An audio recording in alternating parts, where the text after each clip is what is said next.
Irmãos, abrirem suas Bíblias em Atos dos Apóstolos. Vamos continuar nossa série pensando sobre a Igreja de Cristo, sua missão. Essa igreja que tem a sua origem ali em Atos capítulo 2, segundo a promessa de Deus, ela recebe o Espírito Santo para ser testemunha de Cristo aqui na terra, e estamos acompanhando essa vida da igreja, essa vida de testemunho de Cristo, essa vida de proclamar o reino de Cristo, suas virtudes e glória. Estamos já no capítulo 13 de Atos dos Apóstolos. É uma narrativa longa. Iremos ler a partir do verso 13, mas nós iremos ler por partes para uma melhor compreensão. Atos dos Apóstolos, capítulo 13. Nós falaremos sobre a missão e o cumprimento das promessas de Deus. Para iniciarmos, eu quero ler a partir do versículo 13. Diz assim a palavra de Deus: E partindo de Pafos, Paulo e os que estavam com ele chegaram a Perge da Panfilha, mas João, apartando-se deles, voltou para Jerusalém.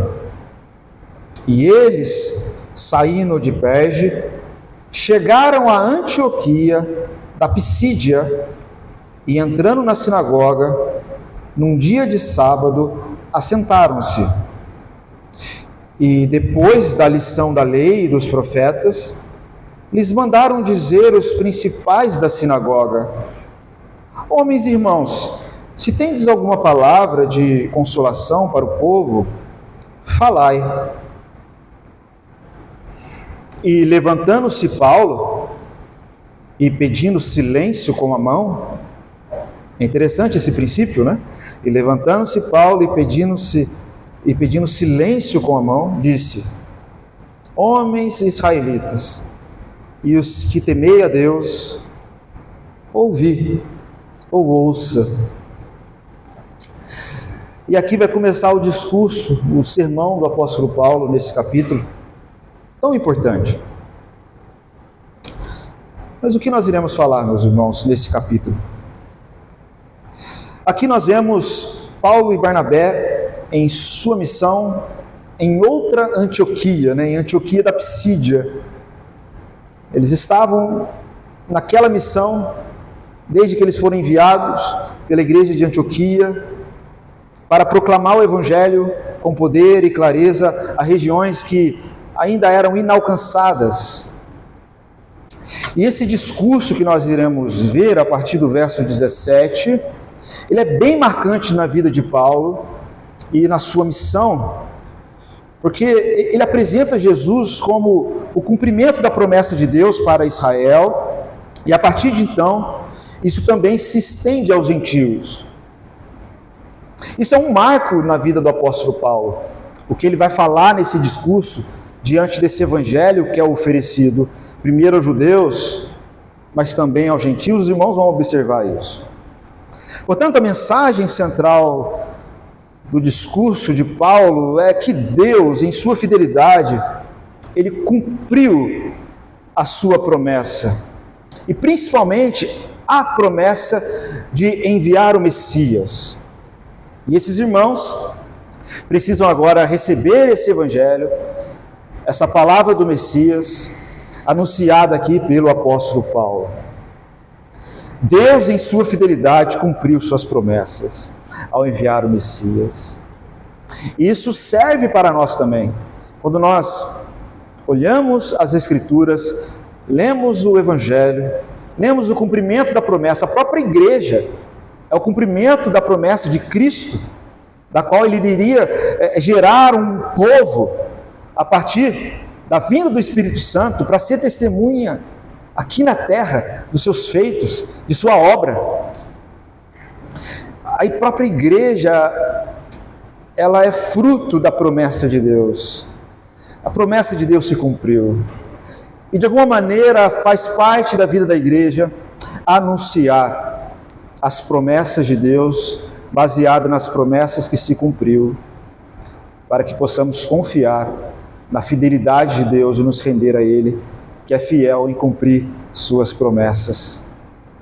Então nós vamos meditar em 3 aspectos desse discurso que o apóstolo Paulo faz, que demonstram como o Evangelho, principalmente o Evangelho, cumpre as promessas de Deus, destacando, claro, a obra de Cristo, mas também o impacto transformador da obra de Cristo, da mensagem do Evangelho para nós hoje.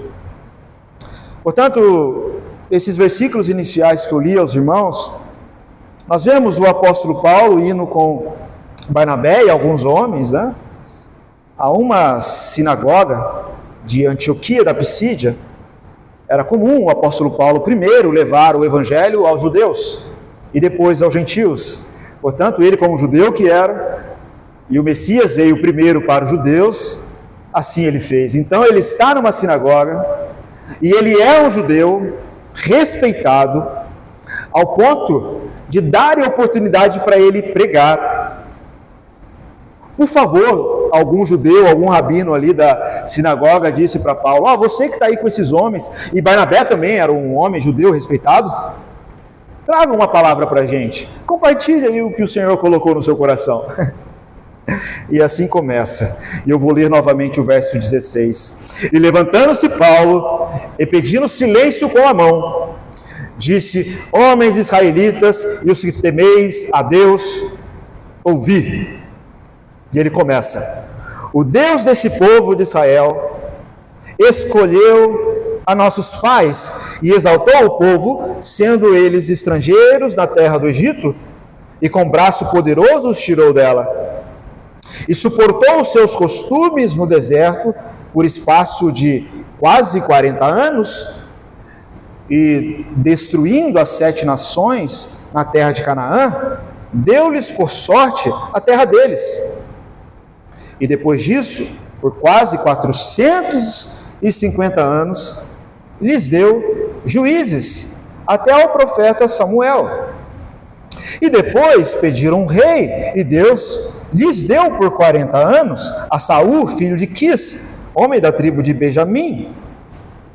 E quando esse foi retirado, levantou-lhes como rei a Davi, ao qual também deu testemunho, e disse: achei a Davi, filho de Jessé, homem conforme o meu coração, que executará toda a minha vontade.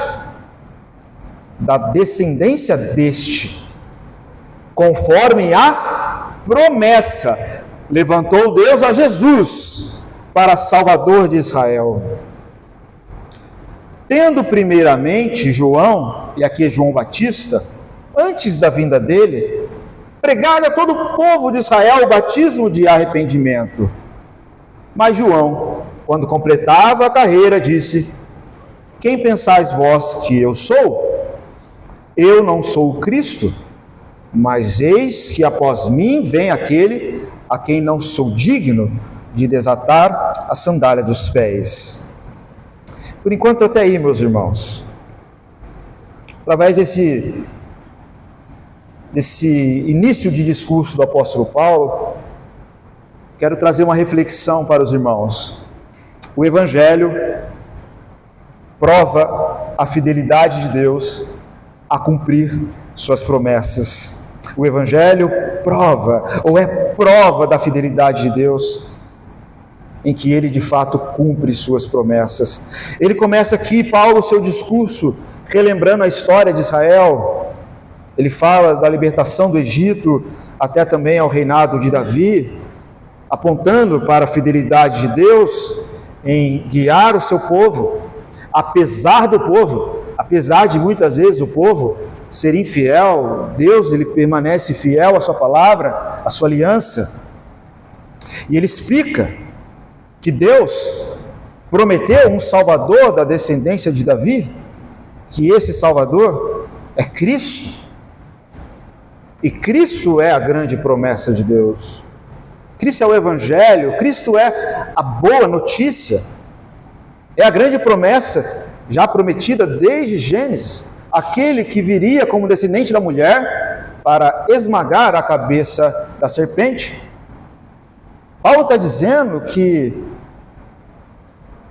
Deus prometeu esse Salvador, esse Cristo, e ele veio. Ele foi anunciado por João. E João, que era o grande profeta, disse que ele não era digno de nem amarrar suas sandálias. Alguns princípios para a gente já aplicar em nossas vidas nesse discurso inicial do apóstolo Paulo. Nós somos chamados a confiar na fidelidade de Deus quando a palavra de Deus é exposta, quando o Evangelho, sobretudo, é exposto a nós. Porque assim como Deus foi fiel em todas as gerações, e nós temos o testemunho das Escrituras, Ele permanece fiel até hoje. E as Escrituras estão ao nosso alcance para que a gente experimente a fidelidade de Deus no dia de hoje.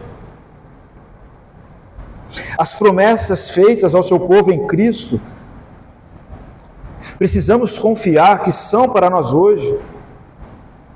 Diante das incertezas, o desafio de fé é descansar e confiar que a gente, pela fé, conhece e confia num Deus que é fiel em cumprir as suas promessas.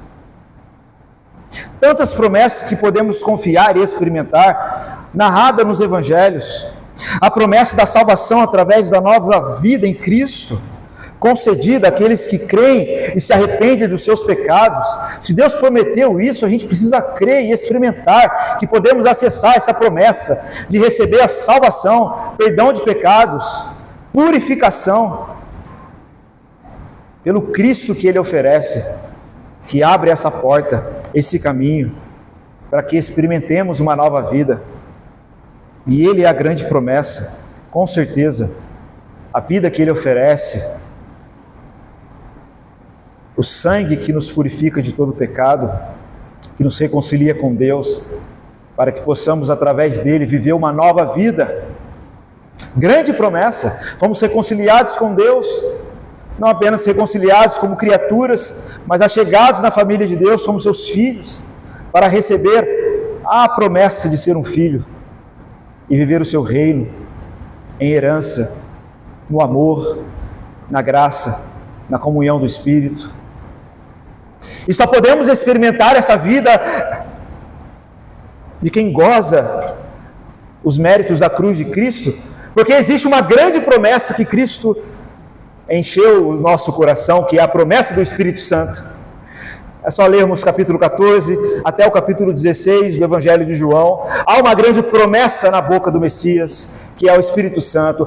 Quando Ele vier, Ele convencerá vocês do pecado, da justiça e do juízo. Ele fará com que vocês irão lembrar de tudo aquilo que eu vos tenho dito.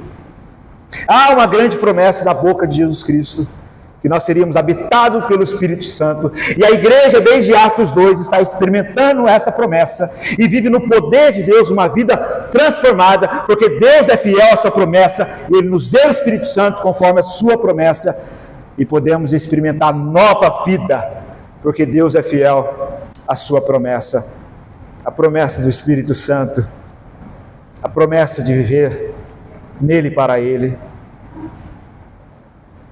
Existe uma promessa muito grandiosa, por exemplo, em João 14, onde, por meio do Espírito Santo, Jesus Cristo promete que o Pai e Ele mesmo habitaria conosco. Jesus já havia dito isso para os discípulos, quando Ele deu a missão de pregar o Evangelho a toda criatura. Ele disse: eis que estarei convosco todos os dias. Isso é uma grande promessa. Mas a promessa maravilhosa que nós temos em João 14, de que Ele habita conosco, em nós, pelo Espírito Santo, com certeza é uma grande promessa. Enfim, essas são com certeza as principais. mas tantas promessas que podemos confiar e experimentar. No Antigo Testamento e no Novo Testamento, aqueles que buscam de todo o coração encontram essas promessas. Então precisamos aplicar esse princípio, confiar na fidelidade de Deus, de que Ele é fiel para cumprir suas promessas. E isso tem que ser suficiente para transformar as nossas vidas, para a gente viver nesse mundo de maneira diferente, de maneira estável, firme, porque nós temos um Deus que é fiel a todas as suas promessas, todas. E a firmeza da fé é conhecer e experimentar tudo aquilo que Ele nos deu e mergulhar nessa vida e experimentar o poder dessa vida, que é segundo a sua promessa. Um princípio de aplicação que serve para esse ponto, a importância de trazer à memória as obras de Deus. Como estamos vendo aqui, o apóstolo Paulo, ele está relembrando a história do povo. Isso é bom para nós, relembrar. Paulo fala isso em Efésios 2, a partir do verso 11, né? Lembrai-vos do que vocês eram e do que vocês são agora no Senhor. Quão importante é lembrar disso, trazer a memória do que nós somos, trazer a memória aquilo que nos traz esperança. E a nossa história, se é uma história marcada pela fidelidade de Deus, pela graça de Deus, é uma história de redenção, é uma história de esperança, é uma história de renovo. E Paulo está relembrando a história, não simplesmente a história do povo de Deus, porque o povo era marcado por sua infidelidade, mas relembrando da fidelidade de Deus, que marca a história de um povo. Relembrar a história nos fortalece em nossa missão, para que sigamos confiantes na fidelidade dEle. Nunca esquecer dos seus feitos, nunca. Isso nos dará força para que a gente pregue com convicção o Evangelho, como o apóstolo Paulo está pregando aqui. A convicção da fidelidade de Deus nos dá autoridade e coragem para pregar o Evangelho com ousadia, na certeza de que estamos proclamando uma verdade eterna, que nunca falhará. Isso nos dá ousadia para dizer para alguém a respeito de Cristo, a respeito do chamado da fé, a respeito do chamado do arrependimento. Porque a gente tem certeza, convicção, de que se ela receber as promessas do Evangelho, ela receberá vida, redenção e renovo. Porque a gente confia na fidelidade de Deus. E a gente prega com convicção, porque a gente crê que é por meio da pregação do Evangelho que a fé é despertada nos corações. Como é bom confiar, então, na fidelidade de Deus. Trazer à memória as suas obras, para que a gente pregue o Evangelho com convicção e sem medo, mas com coragem. Bom, Paulo continua o seu discurso. Ele continua aí no verso 26, todos comigo, né? Ele continua dizendo assim, depois dele falar sobre Cristo, da qual João Batista confessava, ele começa a se dirigir ao público dizendo: homens, irmãos, filhos da geração de Abraão e os que dentre vós temem a Deus, a vós vos é enviada a palavra dessa salvação. Por não terem conhecido a este, os que habitavam em Jerusalém e os seus príncipes, condenaram quem? Cristo, cumprindo assim as vozes dos profetas que se leem todos os sábados. E embora não achassem alguma causa de morte, pediram a Pilatos que ele fosse morto. E havendo eles cumprido todas as coisas que dele estavam escritas, tirando do madeiro, o puseram na sepultura. Mas Deus o ressuscitou dentre os mortos. E ele por muitos dias foi visto pelos que subiram com ele da Galiléia a Jerusalém, e são suas testemunhas para com o povo. E nós vos anunciamos que a promessa que foi feita aos pais, Deus a cumpriu a nós, seus filhos, ressuscitando a Jesus, Como também está escrito no Salmo 2: meu filho és tu, hoje te gerei, e o que ressuscitaria dentre os mortos, para nunca mais tornar a corrupção. Disse-o assim: as santas e fiéis bênçãos de Davi vos darei. Por isso também em outro salmo, e aqui agora é o Salmo 16, diz: não permitirá que o teu santo veja a corrupção. Porque na verdade, tendo Davi no seu tempo servido conforme a vontade de Deus, dormiu, no sentido aqui de morreu, pois ele foi posto junto de seus pais e viu e contemplou a corrupção. Ou seja, de quem que o Salmo está falando? Não permitirás que o teu santo veja a corrupção. Porque Davi morreu e foi posto junto de seus pais e viu a corrupção. Aí entra o verso 37. Mas aquele a quem Deus ressuscitou, que é Jesus Cristo, nenhuma corrupção viu, nenhuma corrupção experimentou. E o que o apóstolo Paulo está dizendo àquela plateia? É que o Salmo está apontando para Cristo Jesus. Não é sobre Davi esse texto, mas é sobre o Messias. E um segundo ponto de reflexão, meus irmãos, diante desse segundo trecho do sermão aqui do apóstolo Paulo, é que o Evangelho anuncia a ressurreição de Cristo e sua vitória sobre a morte. A vitória é dele. Não é a vitória do povo de Israel, não é a vitória de Moisés, não é a vitória de Abraão, não é a vitória de Davi. Quem venceu é Cristo Jesus. É isso que é o anúncio do Evangelho. Ele anuncia isso.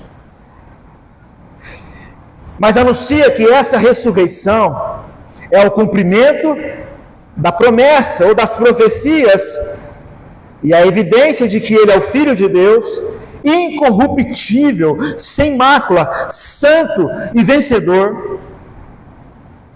Porque Ele lembra que Jesus venceu a morte. Algo que não aconteceu com Davi, que adormeceu, foi sepultado e experimentou corrupção. Agora, a ressurreição de Cristo, o Cristo ressurreto, não. E essa ressurreição é o fundamento da nossa fé e a prova de que Jesus é o Messias e Ele é o vencedor de todo mal, de todo pecado, de todo inimigo de Deus e do povo de Deus, e inclusive da morte, porque Ele venceu a morte pelos seus méritos, por sua pureza, por sua graça e santidade. E esse é o Evangelho que está sendo anunciado aqui por Paulo. Paulo diz em Coríntios 15, 14, que se Cristo não tivesse sido ressuscitado, a nossa fé seria vã, vazia, sem sentido. A nossa fé, ela se fundamenta no Cristo vencedor, ressurreto. A vitória de Cristo sobre a morte é o coração do Evangelho, é a essência da vida de Cristo e da vida na fé em Cristo. É o Cristo ressurreto que nos dá esperança, nova vida, segurança de vitória. Porque a vida nova que pela fé recebemos é uma vida ressurreta, de união com Cristo que venceu.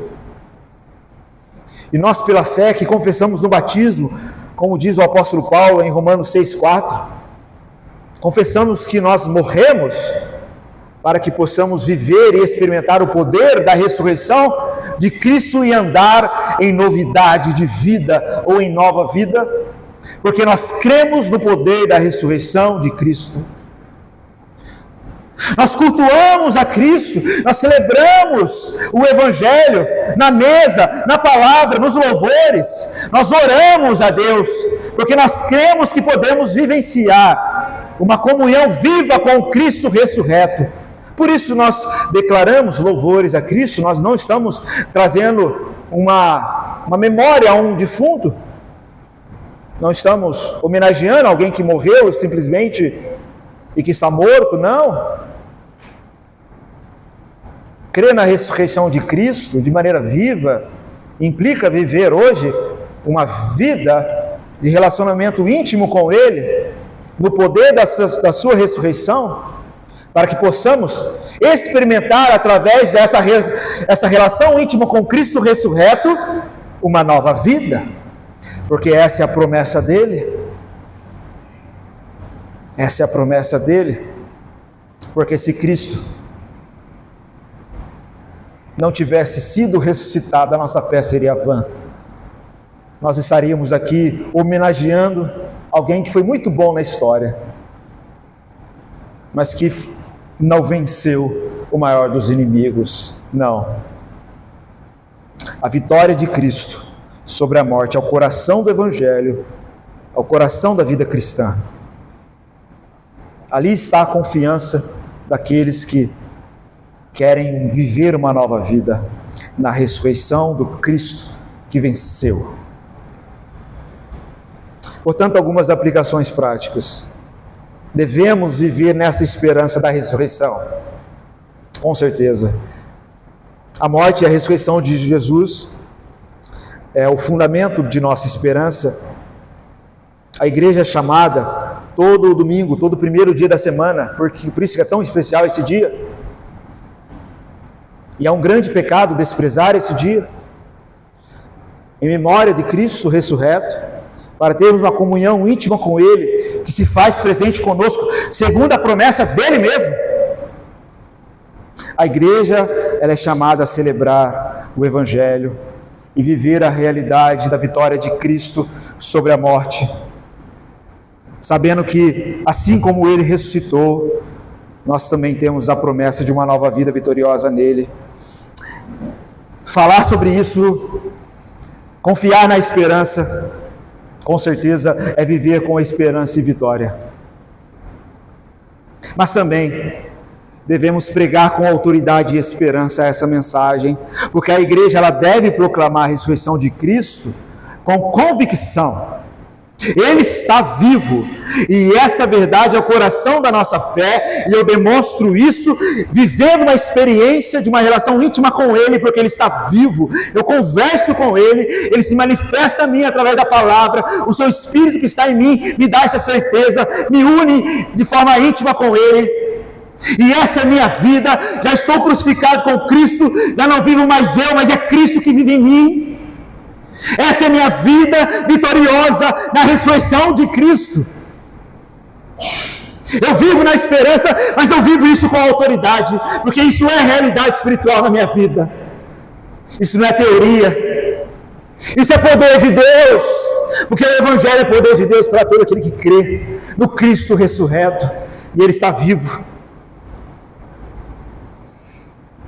E se a gente não vive essa relação íntima com Ele, não há esperança de nova vida para nós. Estamos desprezando a promessa, porque a promessa é viver uma relação íntima com Cristo ressurreto, que nos dá, através do poder da sua ressurreição, nova vida, cheia de esperança e autoridade dEle. Portanto, também devemos nos fortalecer nessa verdade da ressurreição, principalmente nos momentos de provação que são próprios da vida cristã, principalmente diante da morte, doenças. Muitos que já estão chegando nesse clímax da vida cristã, aonde terão a oportunidade de confessar sua vida em Cristo, sua esperança em Cristo diante da morte. Terão a oportunidade de demonstrar sua fé no Cristo ressurreto, para que possam morrer cheio de esperança, porque pela fé já morreram com Cristo e já vivem essa vida no corpo, na esperança da ressurreição. Devemos nos fortalecer na poderosa vida da ressurreição de Cristo, principalmente em momentos difíceis.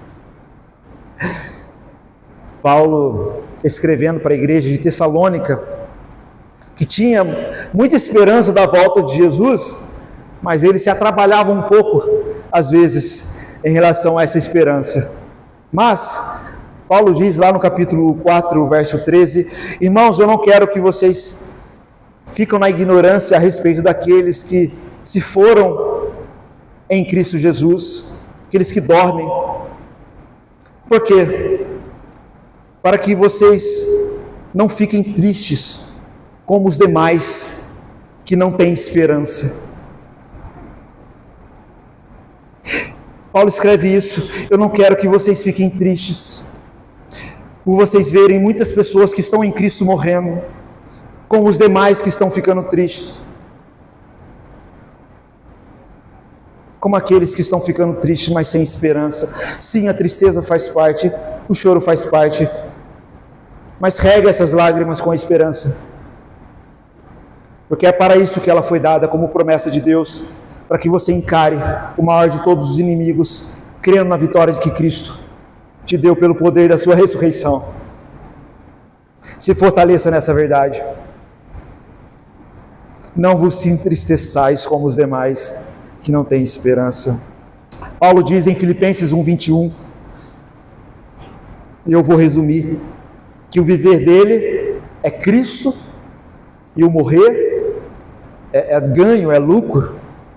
Mais à frente, no verso 23, ele diz que o melhor é estar com Cristo.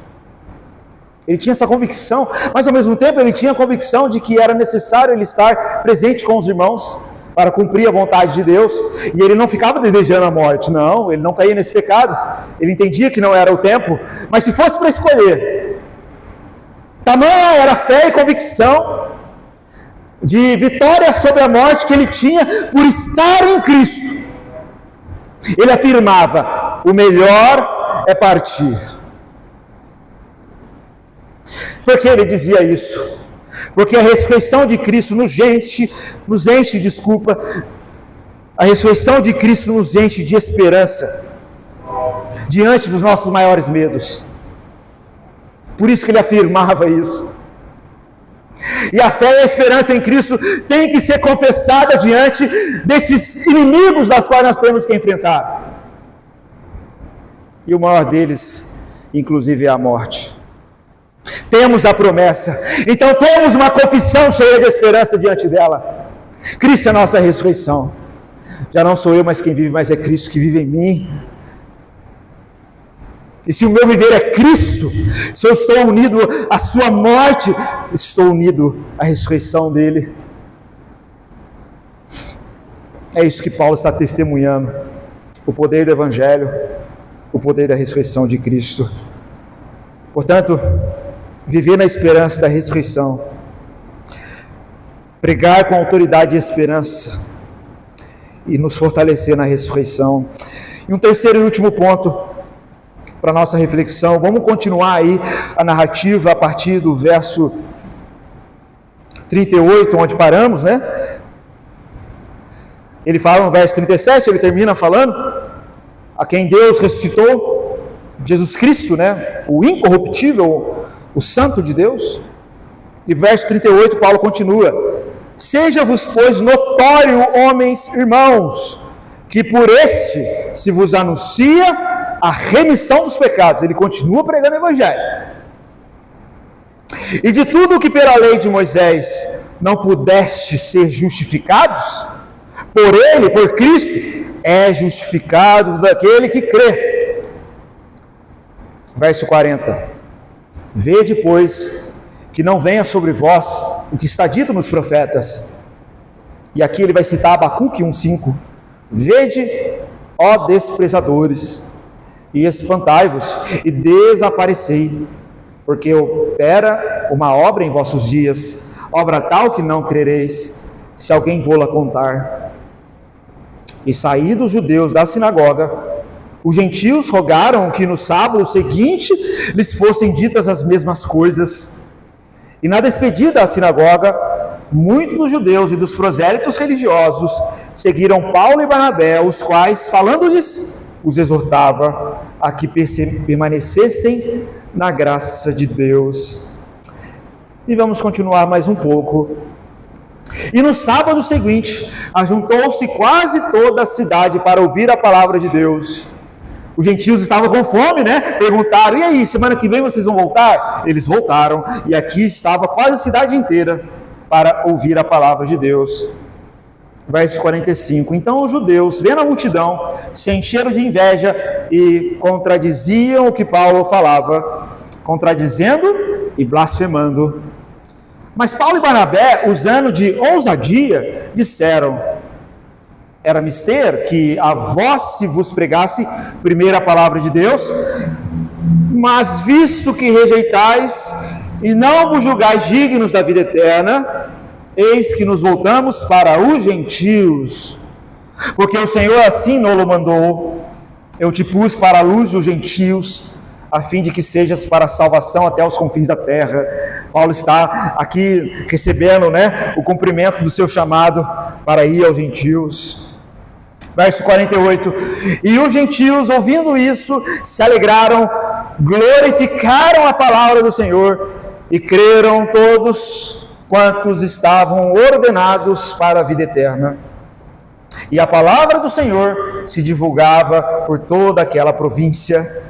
Mas os judeus incitaram algumas mulheres religiosas e honestas e os principais da cidade, e levantaram perseguição contra Paulo e Barnabé, os lançaram fora dos seus termos, sacudindo, porém, contra eles o pó dos seus pés, e aqui é Paulo e Barnabé, partiram para Icônio.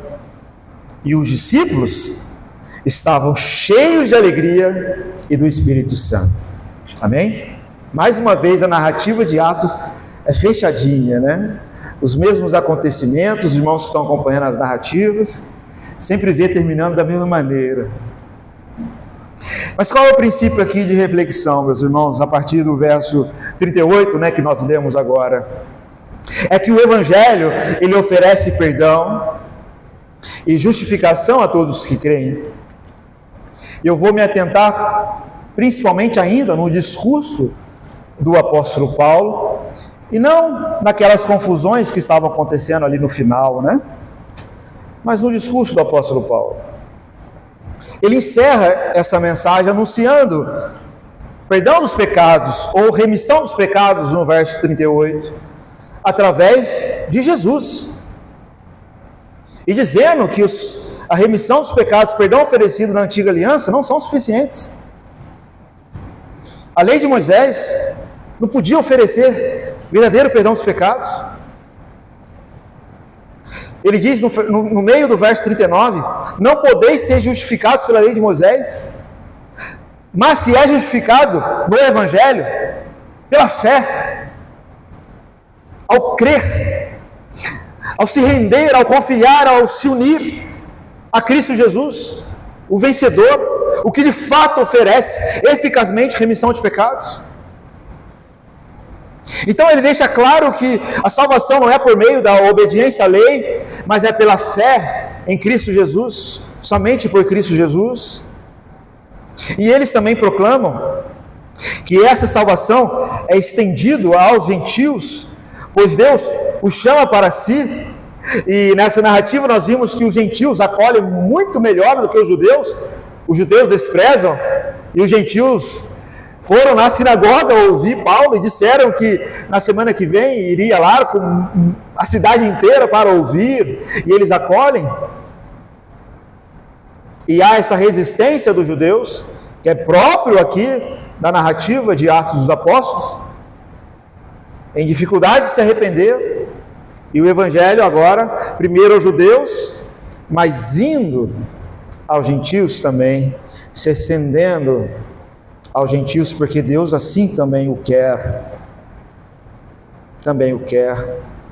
Mas, meus irmãos, é bonito porque Paulo, a gente leu hoje pela manhã, lá no capítulo 3 de Filipenses, ele era um judeu assim, raiz, um fariseu, um homem sábio, zeloso da lei, irrepreensível em relação aos costumes, tudo.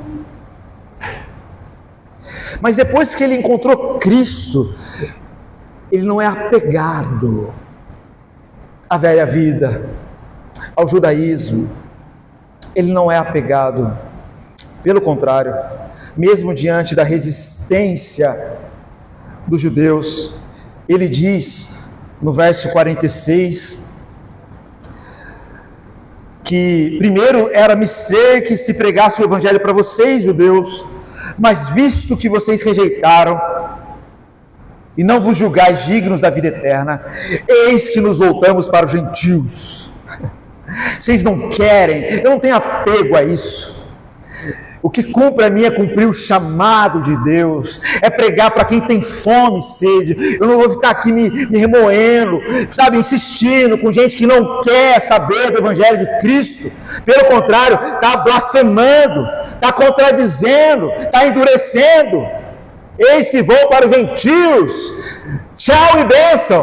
Isso é marcante na vida de Paulo, esse rompimento.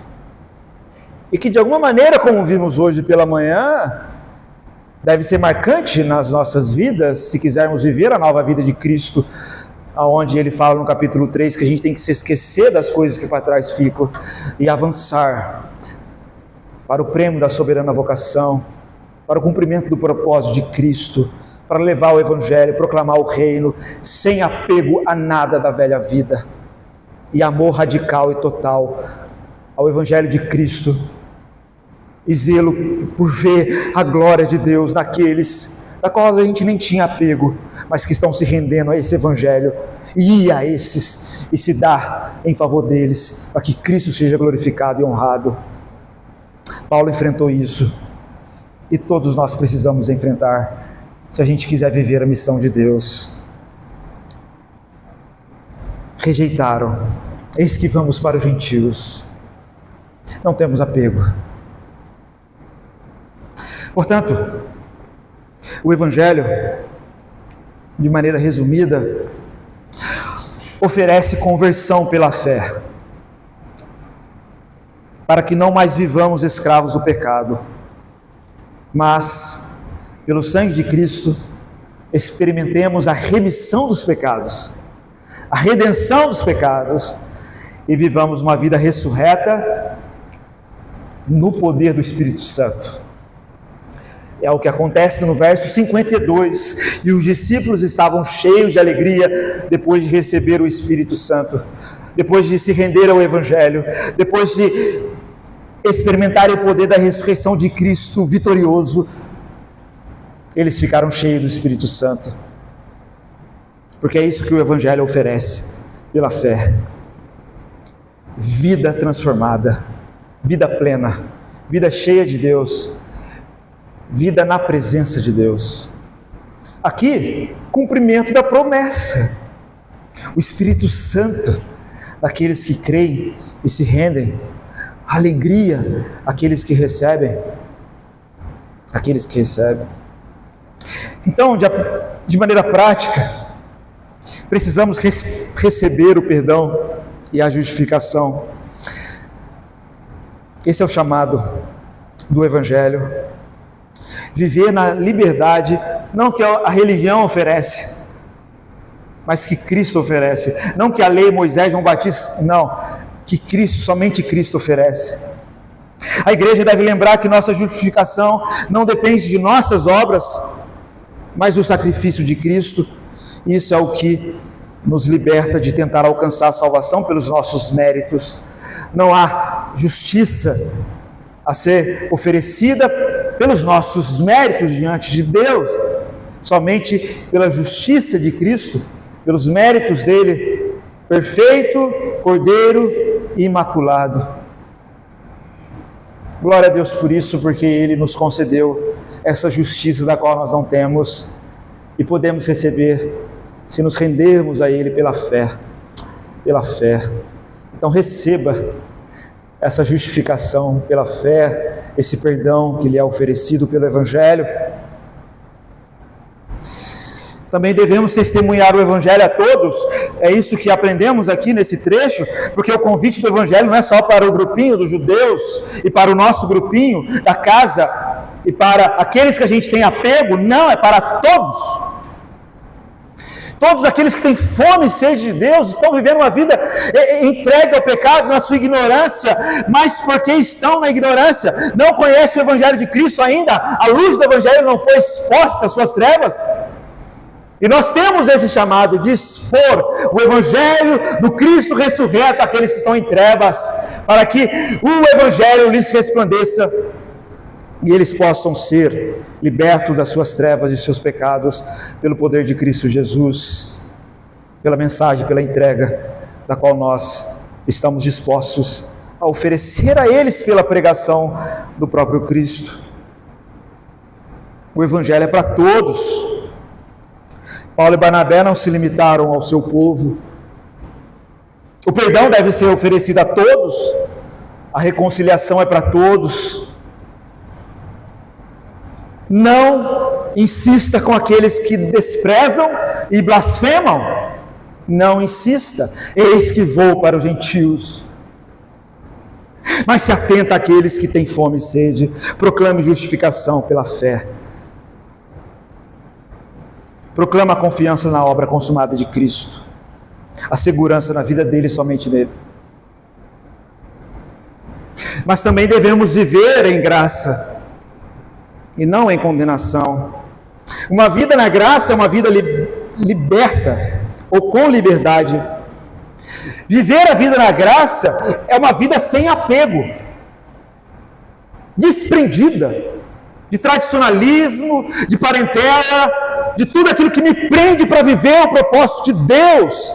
É ter essa liberdade de pregar na sinagoga o puro Evangelho de Cristo e dizer para aqueles que não se rendem a Ele que eles estão em condenação. Liberdade é dizer a verdade de Cristo, doa quem doer, e não se importar com isso. Claro, falando isso em amor, falando isso a fim de oferecer a paz que excede todo entendimento pelo sangue de Cristo. Mas essa é uma vida na graça, vida de liberdade, alegria sem apego, vida no Espírito Santo, vida que flui, vida em movimento, sem o peso da culpa, sem o peso de que vão aceitar a nossa mensagem ou não.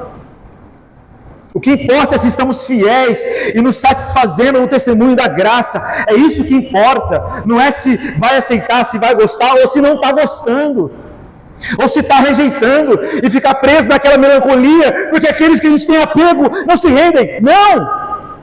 Eis que vamos para os gentios. Vida na graça é vida de liberdade, e não se apegar a ninguém, apenas a Cristo. Considero tudo que eu perdi, Paulo vai dizer no capítulo 3, como refúgio para poder ganhar a Cristo e testemunhar o poder da sua ressurreição. Isso é vida na graça. Profundo é essa vida que Paulo está experimentando, que nos desafia com certeza a trilhar o mesmo caminho, e essa é a nossa esperança. Concluindo, esse sermão de Paulo é um testemunho poderoso da fidelidade de Deus, da vitória de Cristo, do oferecimento do perdão que há no sangue de Cristo a todos. Essa é a pregação do Evangelho que nós acabamos de ouvir aqui, através dessa narrativa. A mensagem central desse Evangelho é o cumprimento das promessas de Deus e o que Ele oferece em Cristo Jesus, essa nova vida. Descanse de que Ele é fiel em cumprir suas promessas. Descanse de que Cristo venceu a morte e oferece perdão a todos aqueles que creem. Descanse e viva no poder dessa palavra, para que você experimente isso e testemunhe isso, porque essa é a sua vida. Vida no Evangelho, vida na fé, vida em Cristo e vida para Cristo. Essa é a missão e esse é o cumprimento da promessa de Deus a nós. Ser testemunha disso, ser testemunha daquilo que vimos, ouvimos, testemunhamos, aquilo que experimentamos em nosso interior, a paz, a libertação que experimentamos pelos méritos de Cristo. Ser testemunha disso é nossa missão. Hoje o Evangelho continua a ser anunciado e proclamado nessa igreja, Louvado seja Deus por isso. E em Cristo encontramos a fidelidade dele. Graças a Deus por isso encontramos a vitória dele sobre a morte, a segurança do perdão dos pecados pelos méritos de Cristo. Ele morreu e ressuscitou para chamar um povo para si. Ofereceu a sua vida e nos oferece uma nova vida a todos aqueles que recebem pela fé. E só há uma esperança para esse mundo caído e tenebroso: Cristo Jesus. Somente Ele é nossa esperança. O nosso trabalho, a única esperança para o nosso trabalho eficaz, para que tenha sentido, é anunciar essa esperança, é esse Evangelho, que é vivo em nós, porque é o Evangelho do Cristo ressurreto, poderosíssimo, que venceu a morte, Receba como seu Salvador e Redentor, ou renove o seu compromisso com Ele, e experimente a transformação que só Ele pode oferecer, e creia que Ele se revela a nós, porque Ele é o Cristo ressurreto. Nada impede. Lembra quando Jesus ressurreto foi ter com os discípulos? Eles estavam presos em seus medos, trancados, e Cristo ressurreto atravessou aquelas portas sem nenhum esforço e foi ao encontro dos discípulos, dizendo para eles não temer, mas crer. Creia que Ele está presente e Ele se faz presente, e essa é a grande promessa, o Cristo presente em nós, e vivemos essa relação viva com Ele. Ele nos chama para isso, confiados nele, no poder da sua ressurreição. Louvamos a Deus por isso, por esse santo Evangelho, que podemos conhecer e prosseguir em conhecer, e temos como missão de vida tornar esse Evangelho conhecido. Não nos apartamos disso, como os judeus se apartaram aqui da passagem, mas sejamos como os gentios. No verso 48, os gentios, ouvindo isso, alegraram-se e glorificavam a palavra do Senhor, e creram todos quantos estavam ordenados para a vida eterna. Glorifique essa palavra que você ouviu hoje, manifeste esse poder na sua vida, se alegre com isso e viva no poder do Cristo ressurreto, porque isso é promessa para nós, para todos aqueles que creem. Amém? Vamos orar. Pai Santo, obrigado por sua santa palavra, que vem ao nosso encontro hoje mais uma vez. Agradecemos pelo teu amor e por tua fidelidade que nunca falha, como meditamos hoje. Obrigado por cumprir as promessas que o Senhor fez ao teu povo, promessa principalmente revelada em Cristo Jesus, o teu amado Filho, que veio para morrer, dar a sua vida e ressuscitar para nos dar uma nova vida com Ele para todo sempre. Nos ajude a viver à luz dessa vida vitoriosa que o Senhor oferece a nós, de comunhão com o Senhor. Nos ajude a confiar em tua graça e, como igreja, nos ajude a proclamar o perdão que Cristo oferece, a salvação que Cristo oferece aos gentios, aos perdidos, que têm fome e sede de perdão, de renovo, de alegria, de plenitude de vida, da qual o Senhor oferece no Evangelho. Nos encoraja, nos renove nessa missão. Fortaleça a tua igreja para andar nessa liberdade de proclamar o Evangelho, não mais apegado aos seus, mas àqueles da qual o Senhor quer nos enviar. Fortalece a tua igreja para viver na liberdade do teu perdão, da esperança da ressurreição, que possamos ser testemunhas fiéis do teu Evangelho, levando tua palavra a todos. Sabemos, não temos dúvida disso, que segundo a sua palavra é isso que o Senhor quer de nós, e que isso se cumpra em nós, e por isso dizemos em Cristo Jesus, pelos méritos de Cristo Jesus, o amém, o assim seja em nossas vidas, para a tua glória e honra e louvor. Amém. Amém. Amém, meus irmãos. Já dei os recados. Qualquer dúvida, me procure para que eu esclareça